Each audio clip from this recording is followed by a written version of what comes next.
कवि सुजनगरवासी स्वार्थ पर आंदोलन को ओह्लाइब बीजेडी सरकार बदली हेले सरकार को छात्र छाया तले रही गरीबों को भत्ता हड़पकारी चिन्हट कर हिताधिकारी टंका फेरइबाकू दाबी करेला बीजेडी सेहीपरि कवि सुजनगर 114 वर्षर संस्कृत विद्यालय को बंद कर बाहा बाहा नेउतिबा सरकार विरुद्ध मुह खोलिला बीजेडी गंजाम डीईओ विद्यालय बंद पाई करितिबा आदेश प्रत्याहार नकले कवि सुजनगर जन आंदोलन देखादेव बोली बीजेडी नेता प्रमोद पंडा चेतावनी दैछन्ति से टंका प्रतिज्ञारे कहछन्ति गंजाम डीईओ जे विद्यालय को पिला स्थानांतर पाई निर्देश दैछन्ति सेभली विद्यालय सोरडारे नाही शिक्षा वर्ष अधारू पिलांकु स्थानांतर करी पिलांक भविष्यत प्रति खेलुछि प्रशासन दीर्घ दिन धरी से विद्यालय को बंद करबा पई जे षडयंत्र चलिथिला एबे बीजेपी सरकार कवि सुजनक ऐतिह्य को नष्ट करागला बोली बीजेडी प्रतिक्रिया रखिछि एनु गरीबंक भत्ता हड़पकारी को चिन्हट करबा पई विजिलेंस तदंत दाबी करबा सह भत्ता टंका फेरस्त न करे एवं कवि सूर्य विद्यापीठ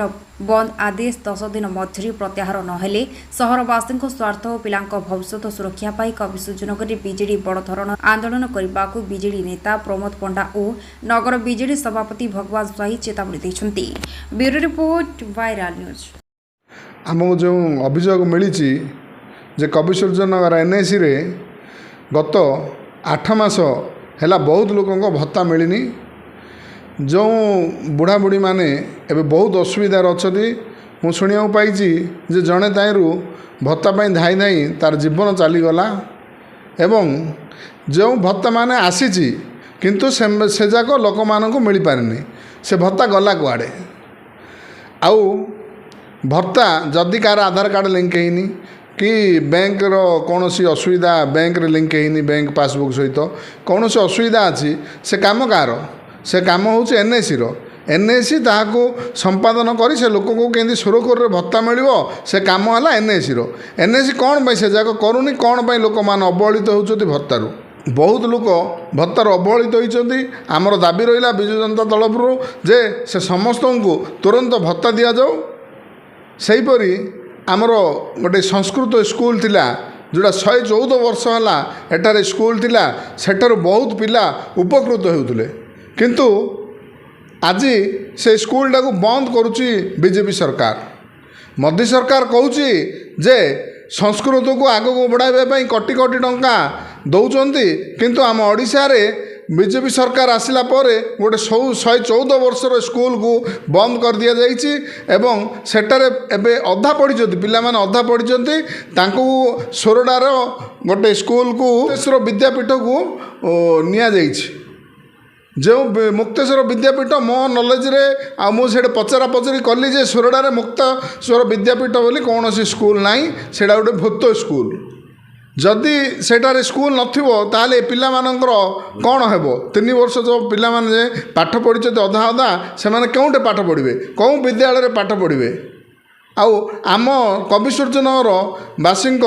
गोटे नारा है जे आम समस्ते चाहूँ से स्कूलटा रहू एवं सेटारे बहुत पिला उपकृत हेबे संस्कृत पाठ पढ़े आमर समाज को बहुत सांस्कृतिक ब्राह्मण मिलवे जहाद्वारा पूजा पूजी सब कर शिक्षित ब्राह्मण आमर आज आम पाखे रोचे किंतु ता बंद करने द्वारा आमर ए समाज रे बहुत कुप्रभाव पड़ो से आम दाबी करुचु जे स्कूलटा को जो बंद करने करा ताकू रिटर्न करा जाए से स्कूलटा से रखा जाऊ जदि स्कूलटा रखा न जाए भत्ता न मिले ताहले आमे राजरास्ता को ओह्लैबा को बाध्य हेबु कवि सूर्यनगर वासी स्वार्थ पाई आमे 7 दिन भीतर जदि आमर दाबी पूरण न हुए ताहले आमे राजरास्ता को ओह्लैबु एवं एनएसी को घेराव करिबु से भत्ता हड़पकारी किए बिजु जनता दल दाबी करुच्ची जे भत्ता हड़पकारी को चिन्हट करा जाऊ एवं ताको कार्यानुष्ठान निया जाऊ जदि ता न हुए आमे विजिलेंस तदंत दाबी करिबु एवं एनएसी आगे धारणा देबु। दुखर विषय कवि सूर्यनगर सर्वपुरातन संस्कृत स्कूल 114 वर्षर संस्कृत स्कूल बंद कर दि जाइए मोदी सरकार संस्कृत शिक्षा पाई कोटी कोटी टंका केंद्र में खर्च कर दुर्भाग्यजनक ओडिशा रे मोहन सरकार आमर गंजाम जिला कवि सूर्यनगर ए स्कूल बंद हो जाउछि आठारू लज्जाजनक कथा आउ किछि नुह जदि डीओ चिठी करिसेंती जे आर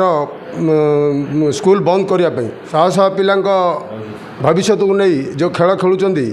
ବିଜେଡ଼ି ଏହାର ପ୍ରତିବାଦରେ ବିଜୁ ଜନତା ଦଳ ରାଜରାସ୍ତାକୁ ଓହ୍ଲାଇବ।